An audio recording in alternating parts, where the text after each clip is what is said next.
Assalamualaikum, halo, saya Armala Maharani dari kelompok 3. Nah, di sini saya akan menjelaskan sedikit mengenai apa yang akan dibahas pada video ini. Dalam perkembangan psikologi kan banyak merambah ke kajian bidang fokus ya. Nah, salah satunya itu psikologi komunitas. Nah, untuk itu kita perlu yang namanya memahami komunitas atau biasa disebut dengan understanding community. Nah, dalam understanding community ini terdapat hal yang dapat kita lakukan seperti community development, di mana komunitas itu memiliki kegiatan pengembangan masyarakat yang diarahkan untuk memperbesar akses masyarakat untuk mencapai kondisi sosial ekonomi budaya yang lebih baik daripada sebelumnya. Nah, tujuan dari community development adalah memberdayakan potensi-potensi yang dimiliki masyarakat untuk memenuhi kebutuhan mereka. Nah, dalam pengembangan masyarakat atau community development ini memiliki banyak pendekatan, seperti pendekatan potensi lingkungan, pendekatan kewilayahan, kondisi fisik, ekonomi, manajemen, dan sistem. Kemudian, ruang lingkup community development sendiri itu ada 3, yaitu community service, empowering, dan relations. Nah, kemudian dalam understanding community kita juga dapat melakukan community asset, di mana itu digunakan untuk meningkatkan kualitas kehidupan komunitas itu sendiri. Nah, aset komunitas terbagi menjadi 7, yaitu modal fisik, finansial, lingkungan, teknologi, manusia, sosial, dan spiritual. Nah, untuk mengetahui mengenai community development lebih lanjut, kita dari kelompok 3 mengundang narasumber untuk diwawancarai mengenai hal ini. Sekian dari saya, selamat menyaksikan. Assalamualaikum warahmatullahi wabarakatuh. Waalaikumsalam. Waalaikumsalam. Oke, selamat sore. Selamat datang di acara Podcast Time. Kali ini tema kita adalah Empowering by Understanding Community During Pandemic. Ya, tentunya podcast hari ini tuh bukan hanya kita berdua ya Jun ya, sebagai presenter-nya, kita juga kedatangan seorang yang menginspirasi tentunya. Oke, sebelum kita memperkenalkan narasumber kita sore ini, terlebih dahulu kita perkenalan dulu kali ya. Oke, silakan.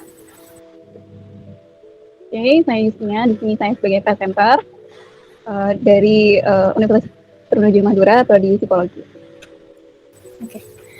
Hai, saya Junita Santoso. Kami semua berasal dari mahasiswa psikologi, Fakultas Ilmu Sosial dan Ilmu Budaya, Universitas Trunojoyo Madura. Nah, kegiatan kali ini dibuat untuk memenuhi tugas mata kuliah psikologi komunitas. Langsung saja, berarti kita sambut ya narasumber kita, yaitu Mas Adrian Ferodia. Beliau adalah seorang wakil dari CO Divisi Assessment di LSO PC Oasis. Selamat sore Mas Adrian. Selamat sore. Gimana nih kabarnya Mas? Alhamdulillah baik. Ya, mungkin bisa langsung ke pertanyaannya gitu ya, biar membarokahkan waktunya. Ya, saya pernah dengar nih, saya sendiri itu pernah ikut program ruang sharing itu Kak. Boleh diceritakan nggak, apa sih itu program ruang sharing gitu? Kalau untuk ruang sharing itu, jadi ruang sharing itu kan salah satu program dari Oasis ya, LSO Oasis.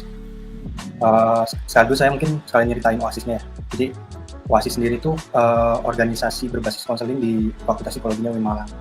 Nah, kebetulan waktu itu saya jadi CEO di periode 2020-2021. Akhirnya kemarin itu kan pandemi ya, jadi saya akhirnya punya ide kalau gimana kita bisa berkontribusi saat pandemi itu bisa bermanfaat lah buat masyarakat. Ya akhirnya saya usulkanlah program itu.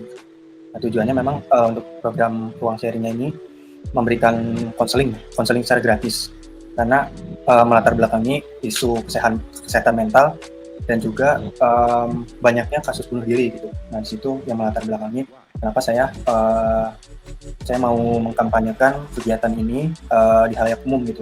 Dan waktu itu kan memang targetnya nggak dibatasi ya, jadi ya udah siapapun masyarakat Indonesia dimanapun kami siap untuk melayani gitu. Program dari Oasis ya namanya tadi. Organisasi Oasis tuh selain ruang sharing apa aja sih Mas? Nah untuk Oasis itu kalau untuk Oasis pada intinya itu mewadahi mahasiswa Fakultas Psikologi UIN Malang ya, untuk intinya orang-orang yang tertarik sama konseling dan ingin mengembangkan kemampuan konselingnya, yaitu dia bergabung ke Oasis ini gitu. Sebenarnya memang kalau buat si Oasis ini lebih banyak kegiatannya di dalam fakultas gitu, lebih banyak kegiatannya untuk internal. Nah kalau untuk kegiatannya jadi ada beberapa divisi, dan divisi-divisinya itu dibagi menjadi 4. Intinya 4 divisi ini tuh ada yang bekerja sebagai membuat artikel. Jadi kita juga ada websitenya Oasis itu, jadi kita buat artikel tentang psikologi, terus membuat konten, ada di Instagramnya juga, kita buat konten tentang psikologi juga. Kemudian setiap tahun itu ada konselingnya itu antara anggota baru dan pengurus. Jadi saat ada yang mendaftar pertama kali itu belum dianggap sebagai pengurus tapi sebagai anggota. Nah kemudian yang terakhir itu kita ada e-counseling. Nah e-counseling ini sama seperti ruang sharing, tapi perbedaannya counseling ini tuh hanya melayani ada jadwal-jadwal tertentu lah gitu. Jadi kita saat buka ya nanti bisa mendaftar, tapi ada kalanya ditutup. Kalau ruang sharing tadi kan dia ada waktunya ya 1 minggu gitu. Jadi kalau perbedaan dari ruang sharing sama yang internal tadi itu cuma dari subjeknya gitu ya Mas? Kayak orang yang konsultasi aja gitu bedanya? Ya kalau untuk e-counseling kan memang kita nggak ada serangkaian kegiatan ya, nggak ada pelatihan, nggak ada kampanye dan sebagainya gitu.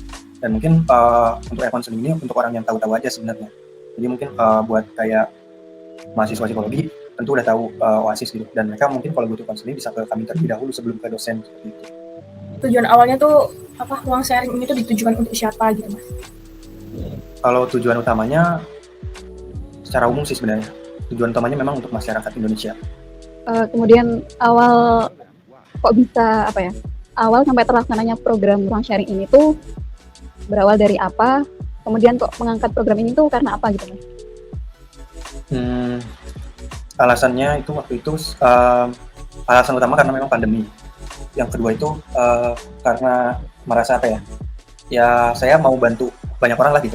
Makanya saat itu juga saya nggak cuma sama OASIS waktu itu, kita juga ajak beberapa mahasiswa lain di luar OASIS untuk melatih mereka menjadi peer counselor. Ya, akhirnya bisa banyak lah impact-nya. Akhirnya banyak impact-nya, konselornya kita banyak, dan juga kliennya kita lebih banyak juga dari tahun-tahun sebelumnya gitu. Akibat dari itu. Gitu. Nah, kalau boleh tahu nih Mas, siapa aja sih yang terlibat dalam program ruang sharing ini? Mungkin ada ada campur tangan dari entah pemerintah atau pihak kampus gitu. Untuk pihak lain mungkin hanya dosen aja. Selain itu kita nggak ada ini, mungkin ini sih media partner waktu itu kita juga pakai beberapa buat kampanye saat itu. Selanjutnya saya tuh pernah dengar kalau ruang sharing ini tuh juga merekrut para mahasiswa gitu. Terus apakah mahasiswa yang direkrut ini hanya dari universitas asal organisasi ini atau dari luar juga? Terus alasannya kenapa harus mahasiswa gitu? Untuk yang waktu itu jadi kita rekrut mahasiswa dari UIN Psikologi UIN Malang aja. Nah alasannya kenapa kita rekrut hanya mahasiswa UIN Malang karena ini bisa dibilang acara terbesar pertama di OASIS juga. Jadi untuk bertanggung jawab sama acara ini tuh kita pertimbangannya itu gitu. Kita kalau mau rekrut ke mahasiswa luar sebenarnya bisa, tapi khawatir nggak bisa bertanggung jawab sama itu gitu. Nah akhirnya waktu itu dekan kemahasiswaan dari fakultas saya itu akhirnya membatasi menyarankan kami untuk akhirnya dibuat gimana caranya ini hanya mahasiswa fakultas psikologi aja, dan untuk dosen-dosennya siap bertanggung jawab seperti itu. Sorry. Ya, terus kenapa harus mahasiswa gitu? Mungkin kan biasanya ada yang tertarik di luar mahasiswa, misalnya ada lulusan dari psikologi gitu. Ya betul, jadi memang soal tanggung jawab tadi sih sebenarnya. Mungkin kalau untuk saya sendiri saat itu dan teman-teman rekan panitia juga sepakatnya seperti itu. Tapi karena banyak hal yang nggak bisa diduga-duga, jadi akhirnya cukup di kalangan internal aja gitu. Kemudian biar mahasiswanya itu tertarik gitu Mas sama program ruang sharing ini atau menjadi konselor, itu apa sih yang dibuat oleh organisasi itu? Nah jadi saat itu kami membuat kami memastikan mereka itu ada ibaratnya simbiosis mutualisme lah gitu. Mereka bisa bersama kami untuk sama-sama memberikan konseling, tapi juga kami juga memberikan benefit kepada mereka gitu. Nah contohnya kemarin itu kita tuh bikin acara seru-seruan, kayak ada gatheringnya, ada semacam acara kumpul-kumpulnya, dan kita juga bikin grup untuk diskusi. Selain itu kita juga bikin semenarik mungkin ya, kayak desain poster dan sebagainya untuk menarik perhatian mereka gitu. Kemudian kita juga bikin acara itu ada hadiahnya gitu untuk yang aktif, untuk yang konselingnya memberikan effort tinggi, itu kita memberikan hadiah pada mereka. Dan mungkin dari benefit-benefit itu yang memberikan mereka perhatian gitu. Selain itu kan saat itu memang mendapatkan sertifikat ya, jadi kan seneng ya orang-orang kalau misalkan online terus dapat sertifikat, itu seneng banget. Dan waktu itu juga yang daftar banyak sih. Oke, terus ada kriteria khusus nggak sih Mas kalau mau mengikuti program tersebut? Untuk kriterianya, ini untuk konselornya berarti ya? Iya. Nah, untuk konselornya itu kriterianya dia minimal mahasiswa semester 5 Fakultas Psikologi di Malang. Kemudian kriteria keduanya itu sudah mengambil mata kuliah psikologi konseling. Dan waktu itu dibatasi kalau nggak salah itu minimal nilainya B. Dan ada dikirim bukti bukti di platform mahasiswa itu ya, di nilai itu. Nah, diberikan seperti itu. Jadi selain mahasiswa yang terlibat itu atau yang berperan gitu Mas, itu siapa aja dari berjalan itu kegiatan ruang sharingnya? Yang terlibat itu yang pasti dosen. Yang kedua itu media partner, kita pakai juga banyak banget media partner waktu itu. Jadi sih cuma 2 sebenarnya. Jadi pendanaan gitu diambil dari media partner itu aja kan Mas? Atau bagaimana? Nah, kalau untuk pendanaan itu memang ada dari KAS, kemudian ada juga dari DEMA. Jadi kita memang tiap tahunnya memiliki anggaran untuk organisasi, dan kebetulan dari anggaran tersebut kita pakai untuk kegiatan ruang sharing. Oke, nah kita di masa pandemi ini ya, pasti banyak dampak psikologis yang dirasakan oleh masyarakat sekitar, terutama sekitar UIN Malang ya. Nah, bagaimana sih peran ruang sharing ini terhadap komunitas sekitar gitu Mas? Kalau untuk komunitas sekitar, mungkin harapan dari acara ruang sharing kemarin itu pastinya lebih banyak orang yang bergerak lagi gitu untuk memperhatikan kesehatan mental gitu. Maksudnya kan nggak harus organisasi atau komunitas yang berbasis psikologi, kan nggak harus sebenarnya. Namun menurut saya gitu, siapapun gitu yang tergerak hatinya gitu dalam melihat kampanye kami, itu kan menjadi insight buat mereka lah gitu. Kalau siapapun tuh bisa loh sakit gitu. Yang sakitnya itu bukan sakit fisik tapi memang sakit mental gitu kan. Siapapun bisa. Jadi makanya kemarin kami juga selain konseling ya kampanye buat menginspirasi orang-orang lah gitu. Dan kita juga buat desainnya tuh dan bahasanya juga nggak asal-asalan gitu. Kita memang mempertimbangkan banyak hal yang akhirnya bisa gimana caranya menarik perhatian orang-orang sekitar gitu. Untuk dampak konseli atau yang bisa curhat ke ruang sharing ini itu apa Mas? Dampaknya maksudnya outputnya ya? Iya, kayak ada rasa lega apa gimana, atau ada solusi dari ruang sharing ini atau bagaimana? Kalau untuk dampaknya alhamdulillah saya rasa 99% itu berhasil ya. Saya lihat dari testimoninya, karena memang setelah konseling itu kami memang meminta kliennya untuk memberikan feedback seperti itu. Jadi dari feedback tersebut saya lihat hanya 1% itu memang komplain soal jadwal. Untuk sisanya memang mereka merasa setelah konseling itu merasa lebih baik. Intinya bukan hanya tenang ya, tapi dia juga ada yang mendapatkan insight, ada yang merasa ditemani. Intinya kebutuhan yang mereka butuhkan saat konseling itu alhamdulillah tersalurkan. Oke. Permasalahan apa sih Mas selama pandemi ini ya yang sering dikeluhkan atau dirasakan oleh masyarakat atau komunitas sekitar yang ditangani oleh ruang sharing ini? Untuk saat itu memang ada datanya ya, cuman saya kurang ingat. Yang saya ketahui waktu itu lebih banyak di keluarga dan juga akademik, dan kemudian lebih banyak yang daftar itu butuh teman cerita sih lebih banyaknya. Kalau untuk klien yang saya tangani banyaknya memang keluarga sama akademik. Dia ada yang burnout, yang akhirnya dia cuma cerita doang, kayak mungkin 50 menit gitu ngomong doang. Tapi ya setelah itu mereka memang kan gitu. Kalau untuk yang burnout tadi ya dia mungkin karena pandemi kan ya banyaknya melihat online terus gitu. Terus dia banyak di rumah jadi mudah burnout. Nah itu saya banyak juga dapat klien burnout. Dia itu akhirnya cuman cerita setengah jam terus tiba-tiba hilang gitu.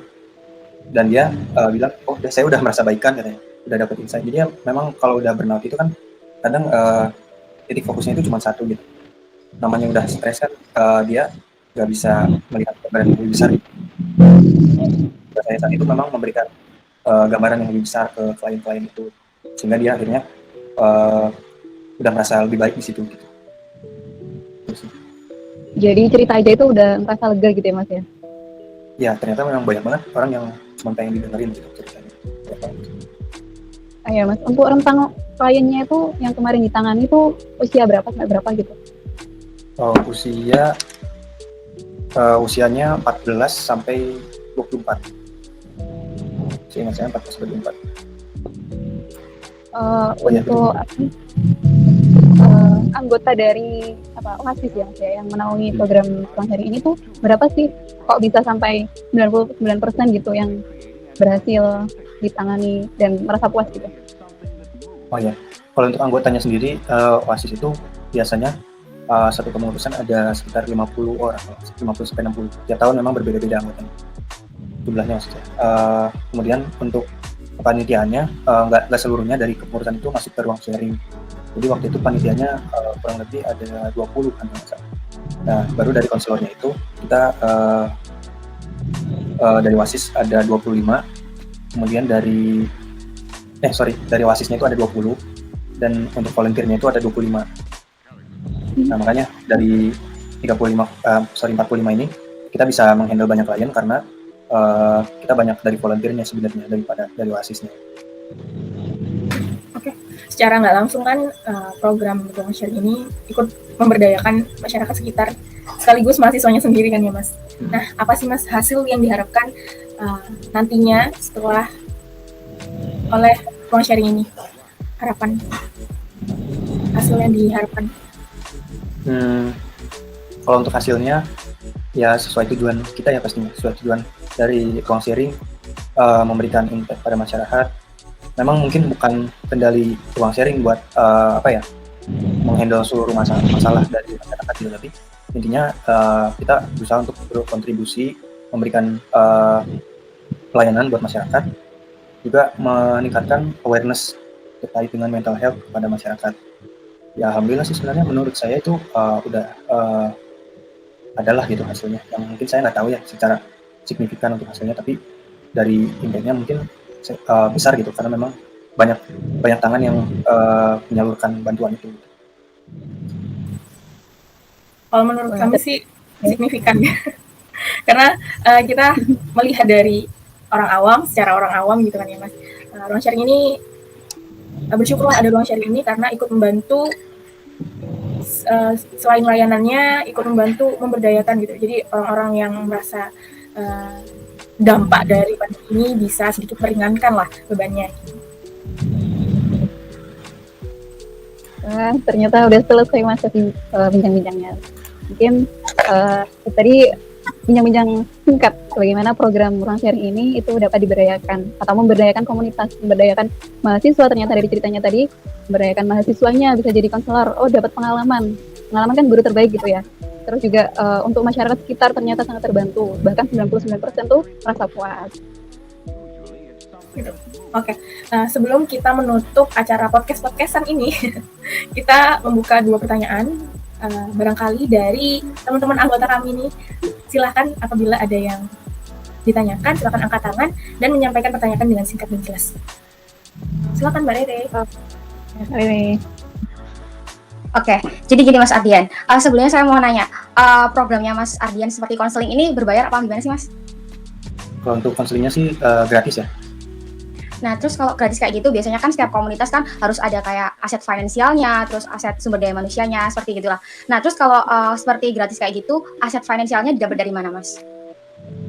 Kalau untuk pendanaan itu, kami memang diberikan dibantu oleh fakultas ya. Selain dari DEMA, ada juga wakil dekan yang kebagian mahasiswa yang membantu kita ya. Pastinya kalau acara ini berdampak sama masyarakat, kalau targetnya masyarakat itu diberikan pendanaan gitu, dan memang kita saat itu gratis, jadi memang tidak memakan banyak biaya dari sumber dayanya yang kita dapat dari dosen. Itu juga kita nggak perlu pakai biaya gitu, memang dari dosen. Kemudian dari internal kami juga secara sukarela, jadi nggak membutuhkan biaya.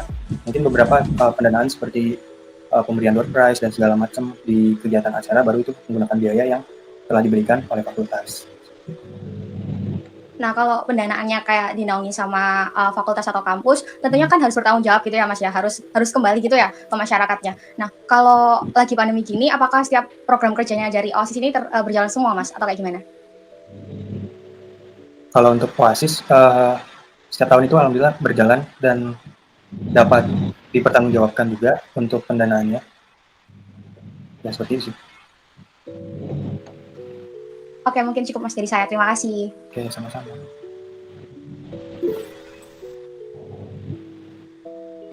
Kak Ermala, silakan pertanyaan kedua. Iya, ini mau tanya ya Mas, untuk pembekalan calon konselor di ruang sharing itu kira-kira apa sih biar mereka tuh bisa jadi siap jadi konselor di ruang sharing itu sendiri? Terima kasih. Maksudnya persiapan untuk jadi konselor gitu ya? Iya, Volunteernya. kayak mungkin dibekalin apa atau apa gitu? Oh ya.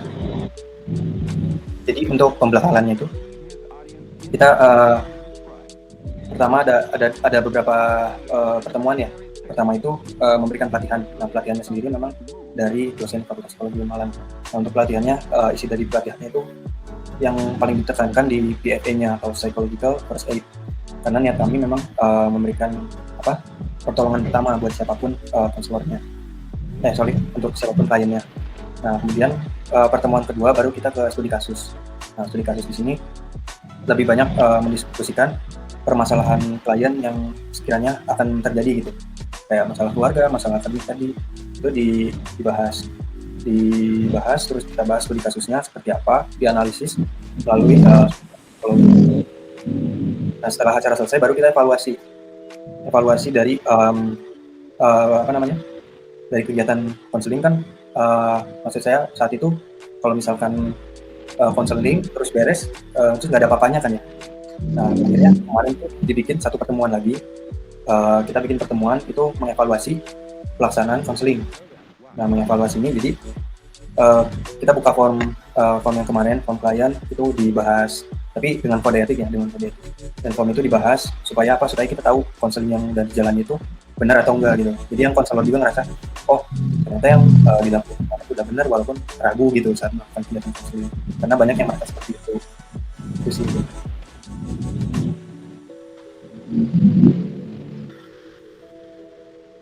Oke, Mas, baik. Baik, seluruh pertanyaan sudah dijawab. Terima kasih banyak atas jawabannya Mas Andrian. Kang, mohon maaf apabila ada salah-salah kata atau perbuatan kami yang sedikit menyinggung atau banyak menyinggung seperti itu. Cukup sekian, terima kasih banyak dan jaga kesehatan semua. Bye-bye. Assalamualaikum. Waalaikumsalam. Hasil dari wawancara yang bertemakan Empowering the Understanding Community During Pandemic yang telah dilaksanakan bersama narasumber kami, Kak Adrian Ferodia, selaku wakil dari CEO Divisi Assessment di komunitas LSOPC OASIS yang bergerak di bidang psikologi, dapat disimpulkan bahwasannya komunitas tersebut dapat memberdayakan seluruh anggota dan seluruh masyarakat yang telah bergabung maupun telah berpartisipasi dalam program kerja komunitas tersebut. Selain itu, komunitas tersebut dapat berhasil dan mencapai tujuan dari awal dibentuknya program kerja ruang sharing, yaitu membantu seluruh masyarakat dari segi kesehatan mentalnya. Tentunya, komunitas tersebut dapat berhasil untuk empowering atau memberdayakan masyarakat dengan didukung oleh community development dan community asset yang dimilikinya. Jika dilihat melalui pendekatan community development, komunitas ini termasuk pada pendekatan lingkungan dan pendekatan fisik. Pendekatan lingkungan dilihat karena saat ini yang masih diberlakukan PPKM di mana pada masyarakat terjadi keterbatasan interaksi sehingga untuk bertemu atau sekedar berbagi cerita atau keluh kesah ini menjadi hambatan, maka dapat timbul rasa jenuh dan stres. Pendekatan fisik dapat dilihat karena ruang gerak individu yang terbatas hanya di rumah saja, serta produktivitas masyarakat yang menurun dan interaksi hanya dapat dilakukan secara online, maka dengan adanya PPKM ini muncullah program kerja ruang sharing yang menjadi sarana masyarakat untuk berbagi keluh kesah dan berbagi cerita. Selain itu, ada 3 ruang lingkup dari community development yang semuanya dimiliki oleh komunitas ini. Ruang lingkup yang pertama yaitu community service. Pada komunitas ini memberikan layanan jasa untuk kepentingan masyarakat dan kepentingan lembaga itu sendiri. Pelayanan ini berupa konseling gratis. Ruang lingkup yang kedua yaitu empowering. Sesuai dengan tema saat ini, empowering atau pemberdayaan masyarakat ini bahkan menjadi tujuan utama dibentuknya program kerja ruang sharing. Ruang lingkup yang ketiga yaitu relation. Jadi relation pada komunitas ini mengacu pada berbagai metode yang dilakukan oleh komunitas untuk membangun hubungan yang saling menguntungkan pada masyarakat yang berpartisipasi pada program kerja ruang sharing maupun komunitas yang ada di sekitarnya. Kemudian, untuk dapat empowering di suatu komunitas dibutuhkan peranan aset komunitas. Nah, peranan aset komunitas ini menjadi salah satu bagian yang paling penting. Ada beberapa aset komunitas yang dimiliki. Jadi aset yang pertama yaitu aset fisik. Aset fisik ini dapat berupa bangunan atau infrastruktur yang dimiliki oleh komunitas tersebut sebagai wadah atau sarana perkumpulan para anggotanya. Yang kedua yaitu aset finansial. Pada komunitas ini dinaungi oleh universitas. Jadi untuk segala urusan finansial akan diberikan atau difasilitasi oleh universitas, tentunya dengan laporan pertanggungjawaban. Yang ketiga yaitu aset teknologi. Pada komunitas ini mempunyai forum di internet berupa website untuk dapat menjangkau dan memfasilitasi masyarakat yang lebih luas. Yang keempat yaitu aset manusia. Jadi sumber daya manusia pada komunitas ini atau yang biasa disebut konselor menjadi bagian yang terpenting untuk dapat melaksanakan program kerja ruang sharing. Yang terakhir yaitu aset sosial. Pada komunitas ini, norma dan aturan yang ada juga mengatur perilaku individu dalam internal komunitas maupun dalam eksternal komunitas yang mencakup hubungan dengan kelompok masyarakat yang lain. Sekian kesimpulan yang dapat saya sampaikan. Terima kasih. Assalamualaikum warahmatullahi wabarakatuh.